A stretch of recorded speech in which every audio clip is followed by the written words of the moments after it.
Hey, it's David Mann. We are in for another edition of Wednesday Wisdom. And joining me on the phone lines, we have Wes Huff of Power to Change. Wes is an evangelist, and we want to learn how to better share the good news of Jesus. But, Wes, wouldn't you say it also really starts with the lives we live? Definitely. And I mean, even the First Peter 3:15 passage, which is like your flagship apologetics passage, but in your hearts revere Christ as Lord. Always be prepared to give an answer to everyone who asks to give the reason for the hope that you have. That little phrase, always be prepared to give an answer, is actually not addressing, the professional apologists who stand on a stage and addresses skeptics. What Peter's talking about and who he's talking to right there are just regular butts in the pew. Hmm. He says, always be prepared to give an answer, and then it's predicated on everyone who asks you to give the reason for the hope that you have. So he's kind of implying there that your life is exemplifying something that people are asking about a hope that you're showing.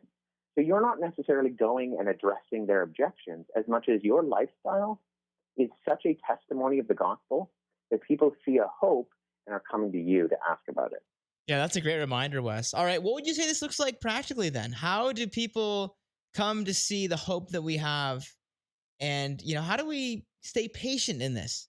I mean, a lot of our initial fear about sharing Jesus with others, I think simply comes from trying to overcome or understand the superlative gratitude for Christ and what he has done for us individually.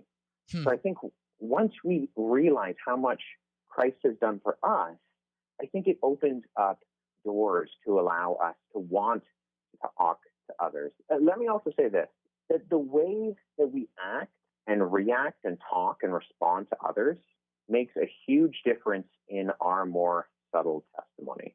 So here's the way I've often described it. There are 5 Gospels.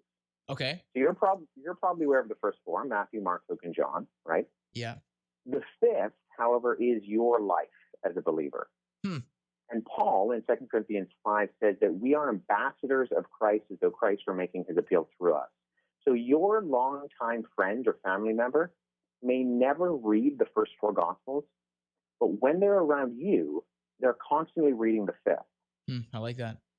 And by reading the 5th, they may be encouraged and have the ability to go back and read the first 4. Well, that is a great challenge, Wes. Appreciate the insight in this fresh way of looking at the 5th gospel. We are going to get back to the tunes, and I got a fitting one. Apollo LTD sings Patient after Matthew West. Who's next?